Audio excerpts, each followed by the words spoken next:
Hello and welcome to the Tasmania Museum and Art Gallery's Mystery Tour. I'm here today with Jane Stewart, who's Tasmania Museum and Art Gallery's Principal Art Curator. Hi Jane. But before we go any further, I would like to acknowledge that the Tasmania Museum and Art Gallery is on the land of the Muwinina people who did not survive British colonisation, and I pay my respects to Aboriginal elders past and present.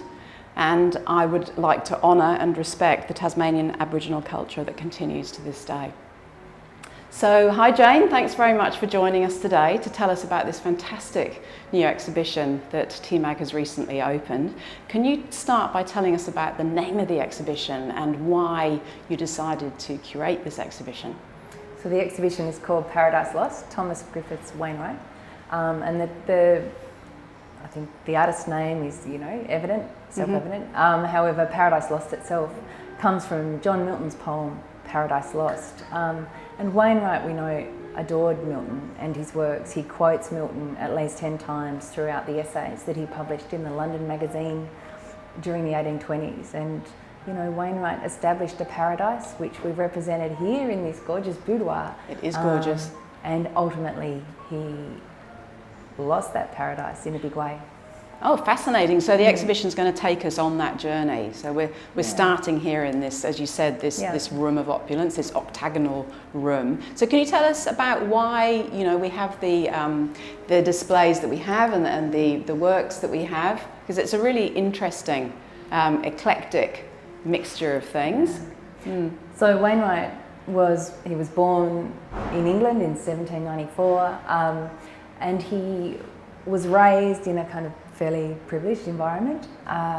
He was orphaned at a young age, but raised by his paternal uncles and by his grandfather, Ralph Griffiths, and lived in a place called Linden House, which was an estate. When Wainwright was a young adult, he was quite the man about town in London. He was a dandy, he was an art critic, he was an essayist. He was publishing essays in, as I mentioned, I think earlier, the London magazine in the 1820s under the aliases Janus Weathercock and Cornelius van Vinkboons. And they're fabulous to read. His voice is flamboyant and he's passionate, and he writes about his boudoir, or he also calls it the argument of his collection. And within this space, he keeps his collection of antiques.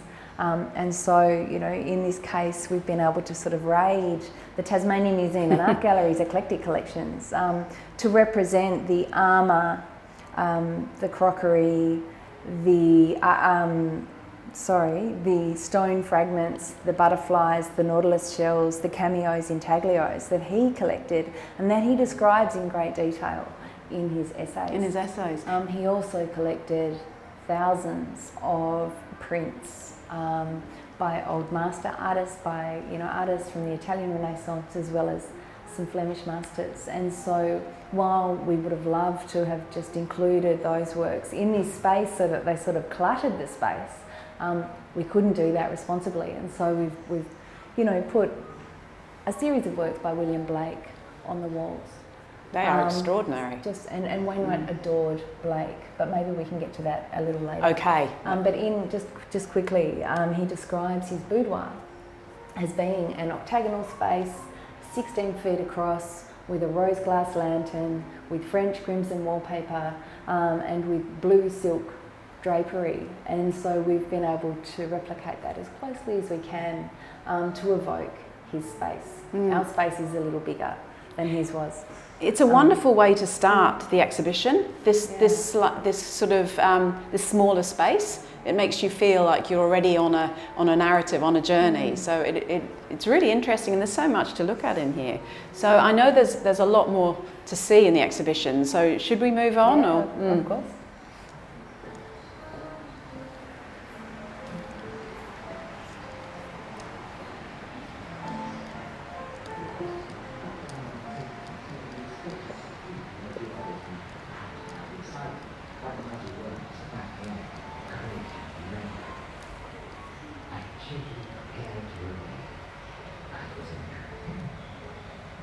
So as I mentioned before, because we couldn't display his entire collection in the boudoir, We've sort of exploded it into this space, the next gallery.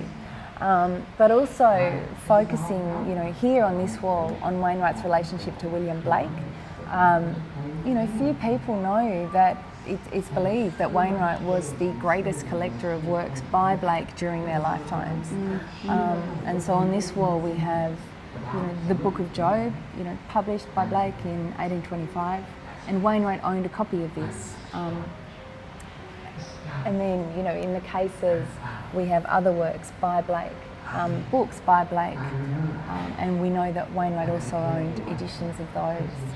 So just to put Blake into context, he was obviously, from the way you're talking, a very important artist at this time. He is now. He is now. Okay.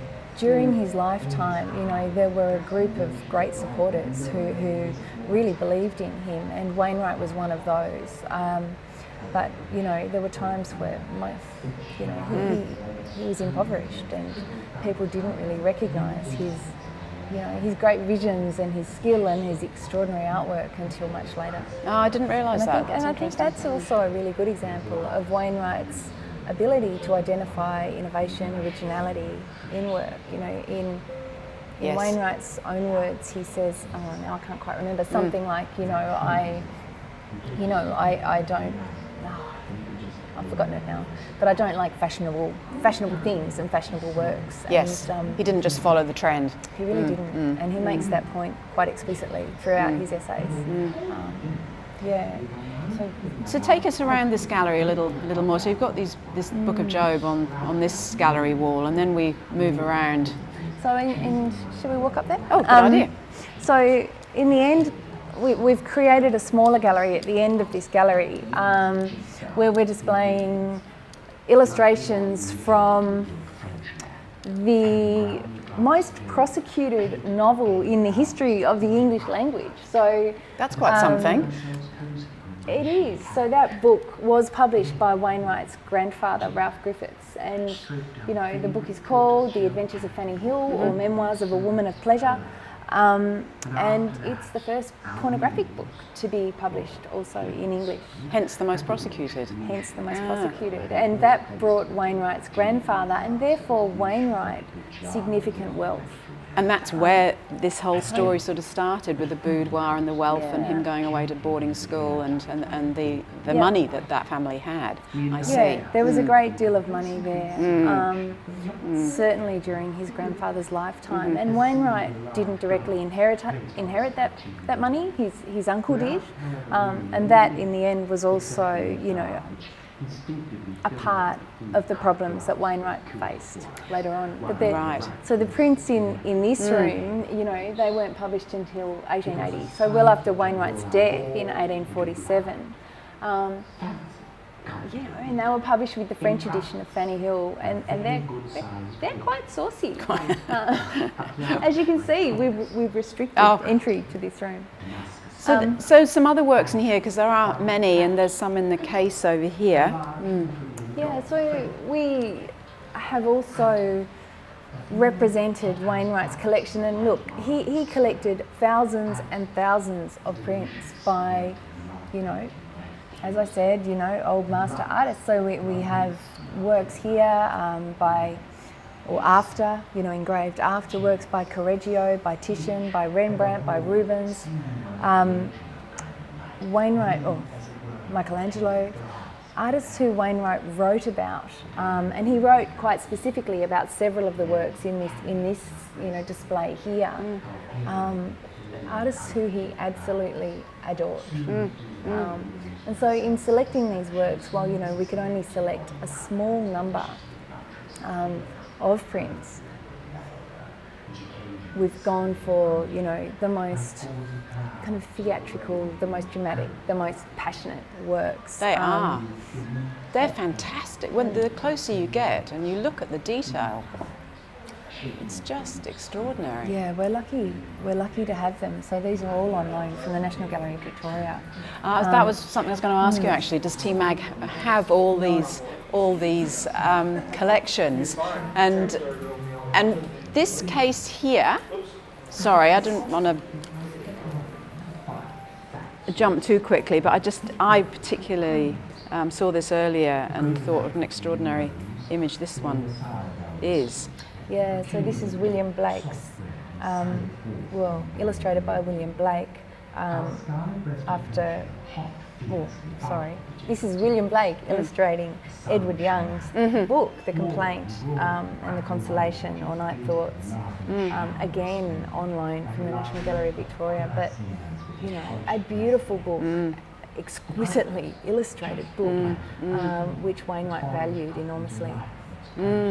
So have works come from, they've obviously come from Victoria, as you mentioned. Have they come from all over the place, you know? Lenders to this exhibition, yeah, we have works from Victoria, from South Australia, from New South Wales, from Auckland also, right. In New Zealand.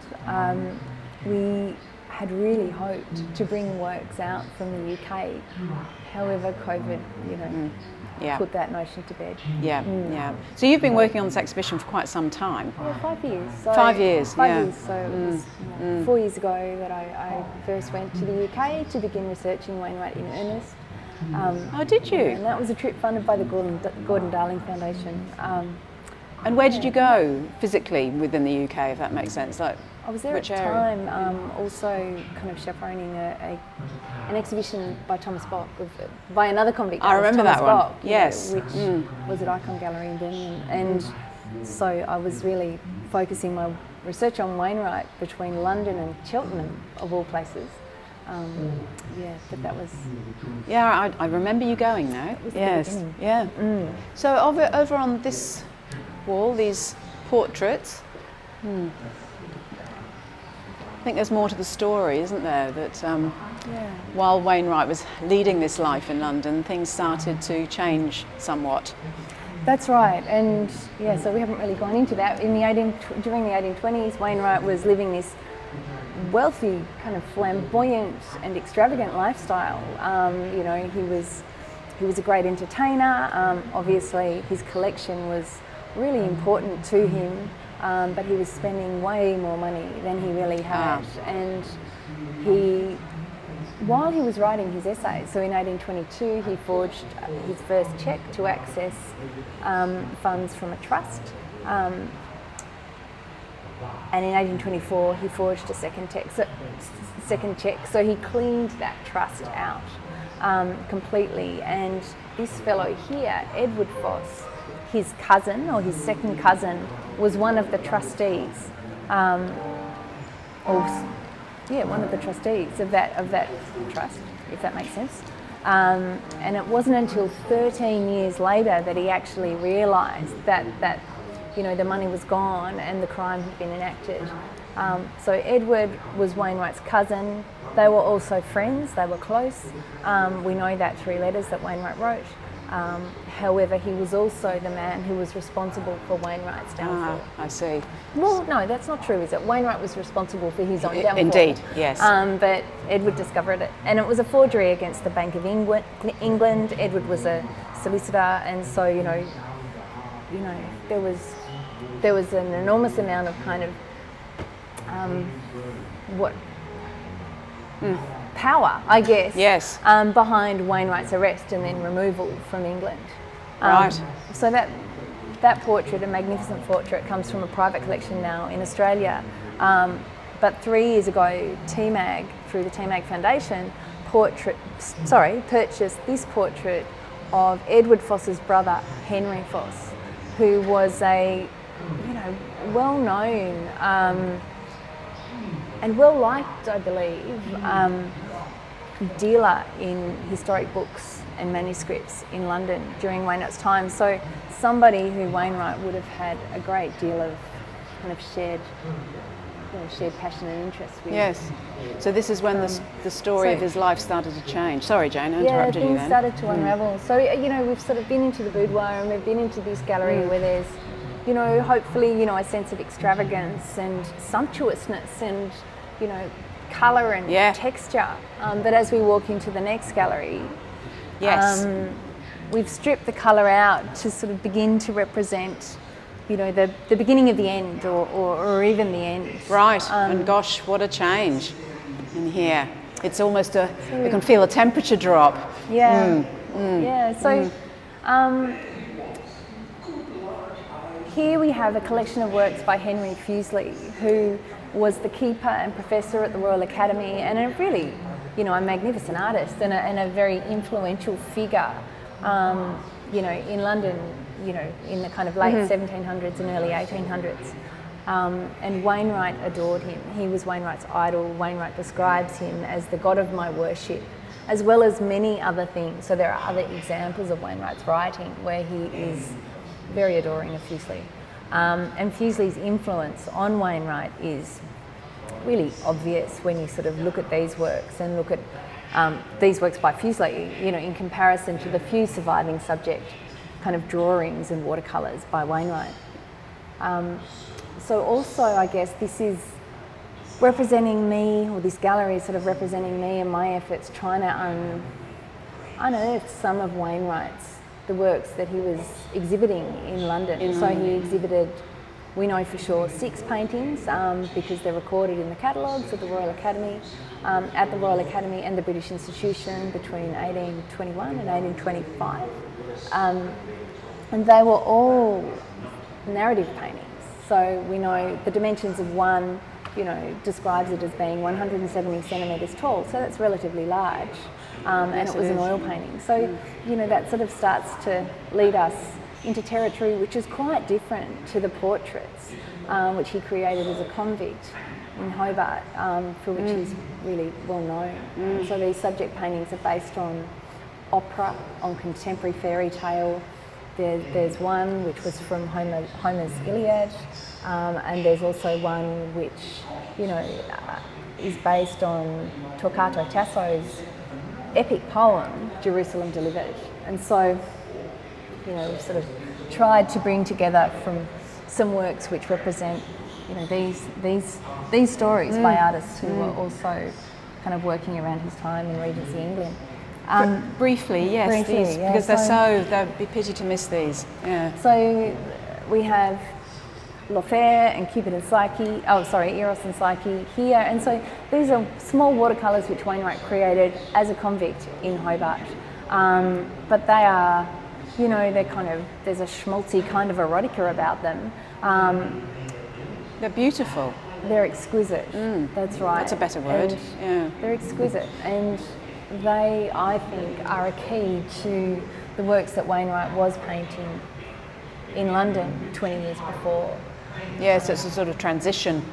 You almost. can also see, so we've hung his image of Lothair's wife here beside Fuseli's image of Eve from the Auckland Art Gallery collection. And you can see they're a mirror image of each other, so you can certainly see Fuseli's influence on Wainwright. Yes. It's pure as anything. Now that you point it out. Yeah. Should we move into the next? Oh, would love to. There's more. Move into the next piece. So the boudoir was an octagon. It was. And we've repeated the octagonal form throughout the other galleries in the terms of the kind of the furnishings and the ottoman. But when Wainwright came to Hobart, he was imprisoned in the penitentiary, so he arrived here in November 1837. And the 2 gatehouses to the penitentiary were octagonal, and so we've kind of used that form here to create a sort of cell, which mirrors the form of the boudoir. But so within that octagon, and you know, the camera's in the octagon at the moment, or yes. the cell. I guess this is a moment where we can talk about the audio. So there's a kind of a theatrical audio layer throughout the exhibition, which people can download from our website. Oh, great. Sorry, not download, stream yes. from our website. And so in each of the galleries we have Archipelago Productions, a production by Archipelago Productions, who are reading from Wainwright's essays in one instance, just kind of selected parts from the essays to bring Wainwright's voice into the exhibition. In another one of the galleries, there are a group of actors who are reading from descriptions of Wainwright by other writers. And you know, I think it's important to mention that Wainwright inspired Charles Dickens, or characters, 3 three or four characters in I did, yeah. Dickensian novels, and Dickens was also commissioned to write an essay specifically about Wainwright called Hunted Down. But he also inspired Oscar Wilde, and so Oscar Wilde, you know, years after Wainwright's death, wrote Pen, Pencil and Poison, A Study in Green, so that's an essay about Wainwright. And the following year, he published The Picture of Dorian Gray, and I am certain that The Picture of Dorian Gray is inspired by Wainwright. And Dorian Gray sleeps in an octagonal bedroom, so there's that kind of form Yes, yeah, coming through. that comes And then, through sorry, throughout. coming back to the audio, then the final track, which is you can listen to inside this octagonal cell in the final gallery, is Ben Winspear reading from Wainwright's petitions for a ticket of leave. And there are two that have survived, and one is here. That we're looking at now? This is from the Mitchell Library in New South Wales. And from letters also that Wainwright wrote as a convict. And so when you compare the tone of his voice from, you know, being this Regency dandy where he speaks, I mean, his voice is so passionate and articulate and flamboyant, you know. By the time he's writing as a convict, you know, he sounds despairing and desperate and maybe even unhinged. Yes, yeah, wouldn't be surprising. There is a huge amount of works in here, Jane. Are you going to sort of pick out some to show us? I mean, in this gallery, the final gallery, we've brought together the portraits that Wainwright produced as a convict, or as a ticket of leaver, you know, in his final years. So he was in Hobart for 10 years. He arrived in 1837, he died in 1847. And, you know, this is the first time that Wainwright's portraits have been brought together. Well, so many of Wainwright's portraits have been brought together. They're not all here. But they, I think, establish a strong sense of him as a really competent artist, as a skilled artist. Yes, yes. And I think he is, you know, his position as one of the most sophisticated artists from colonial Australia is justified here. In this gallery. In this gallery. But these works were not his beating heart. Like, I think the narrative paintings that he was producing in London, they were his raison d'etre, you know. Yes. Whereas here, you know, these were really his bread and butter. These portraits, many of the portraits are of colonial officials who were working at the penitentiary and then working at the colonial hospital where Wainwright ended up as a convict wardsman. So his works have provided a very interesting historic record. For Tasmania. Yeah, for Tasmania, Yeah, for sure. I guess, you know, also we have some narrative sketches that Wainwright drew in the scrapbook of a young woman called Henrietta Garrett. And, you know, I believe now that one of these sketches is an illustration of Byron's poem Don Juan, and another might be an illustration of Christopher Marlowe's play The Jew of Malta. I'm not quite so sure about that, but they are also, I think, an interesting connection to the narrative kind of compositions and works that he was creating, you know, earlier in his life. It's fascinating hearing your curatorial knowledge of this exhibition. There's so much depth to it, and there's just a few more things that I think you were going to mention before we finish. So we've sort of skipped off from his portraits, but maybe if we can quickly just kind of come to this portrait here of Julia Sorel, you know, who was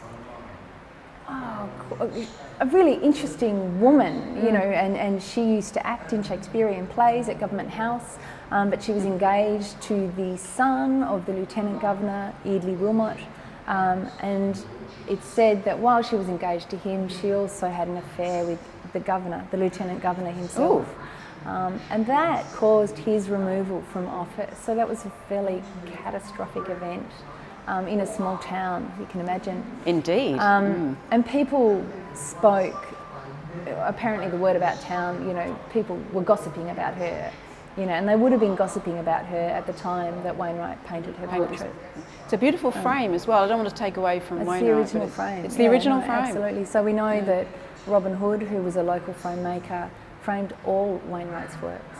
So in a curious letter that we found, I have to do this quickly, in TMA's archives quite recently, there's a reference to Wainwright exhibiting his paintings in a shed or an outhouse on the Hobart Rivulet. So that, and in the same letter it says that Robin Hood framed all his works. So we know that. I won't go into that, but it's a really interesting discovery to think Definitely. that there was a place where he was exhibiting his works, Yes. and you've got to assume that they weren't just portraits, because the portraits would have been taken to the homes of the people who he was depicting. Yes, yeah. I think, look, here we are at the Tasmanian Museum and Art Gallery, and we have a great collection of diverse things, including convict history. And so it was a great moment to be able to include a convict bed and a convict cell door. Yeah, there's very powerful. This is the view that Wainwright would have had for the years when he was held in the penitentiary. And you know, it's a fairly dilapidated door, but I think that represents the rack and ruin of his life Indeed. at this point as well. And it's quite a contrast to where we started in that sumptuous boudoir to now coming to this very stark, scary door and wondering what happened behind it and the thoughts that went on. That's right. That's right. Jane, thank you so much. I know there is so much more we could talk about, and I did want to note that there is a fantastic catalogue for this exhibition, which I don't know if Veronica can film that in this light. Can you see that? Great. So, written by Jane.